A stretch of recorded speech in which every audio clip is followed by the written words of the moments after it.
Kung Eb, Saul 2005 हम David को देखते हैं। एक 22 का जवियामी में रहता है और साथ साथ एक मसाज कंपनी के लिए काम करता है। लेकिन डेविड अब बूढ़े अमीर लोगों को छूकर पैसे कमाने से बोर होने लग गया था।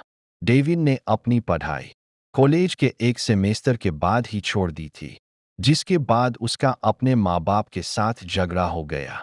उससे पहले भी डेविड अलग सेक्स नौकरियों से निकाला जा चुका था और कुछ नौकरियां उसने अपनी मर्जी से भी छोड़ दी थी, इसीलिए उसके पास अब ज्यादा ऑप्शन भी नहीं बचे थे। डेविड ने अपनी पूरी जिंदगी की जमा पूंजी से कुछ चादरें खरीदीं और उन्हें ओल्ड एज होम्स के अंदर बेचने चला गया। लेकिन वहां भी बात नहीं बनी, क्योंकि ओल्ड एज होम के मालिक को असल में बुजुर्गों को आराम देने में कोई दिलचस्पी थी ही नहीं। एक शाम वो किसी पार्टी के दौरान अपने स्कूल के सबसे अच्छे दोस्त इफ्रीम से मिला।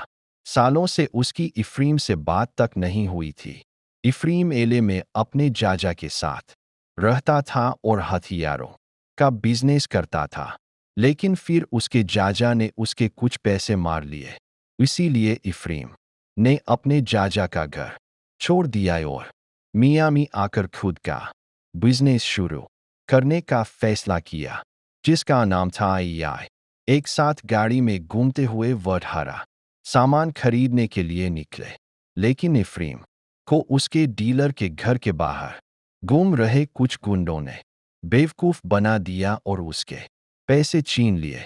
गुंडों को सबक सिखाने के लिए इफ्रीम ने अपनी गाड़ी की डिग्गी से मशीन गन निकाली और आसमान की तरफ ताबड़तोड़ गोलियां चलाने लगा, जिससे गुंडे डरकर वहां से भाग गए।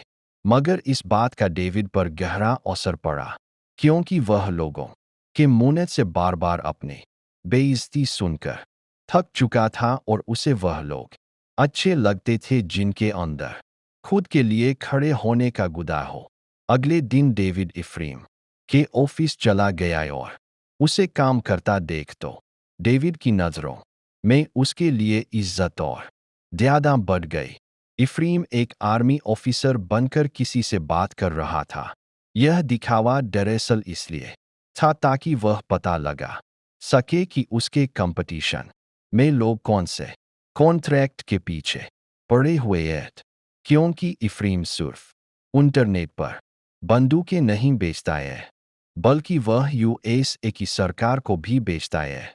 इफ्रीम ने डेविड को बताया कि सरकार को बेचने में ही असली पैसा है, और क्योंकि डेविड उसका दोस्त है तो इफ्रीम उसे सब कुछ दिखाने भी लगा कि यह सब कुछ कैसे काम करता है।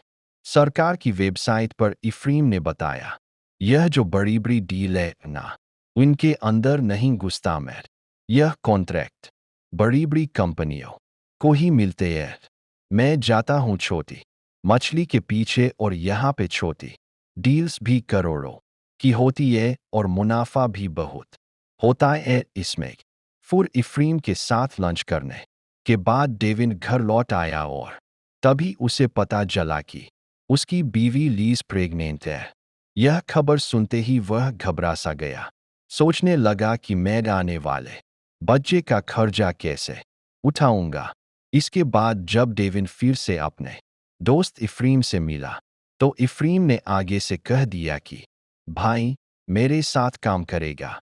डेविड पहले तो सोचने लगा कि यार, उस बिजनेस से तो थोड़ा दूर ही रहना चाहिए। मैं नहीं चाहता मेरी वजह से किसी की जान चली जाए। लेकिन इफ्रीम ने उसे अपने मीठी मीठी बातों में फंसाकर मना लिया और किसी तरह यह यकीन दिलाया कि हमारा यह काम करना किसी जंग को बढ़ावा देना थोड़ी है। और डेविड उसकी बातें मान भी गया।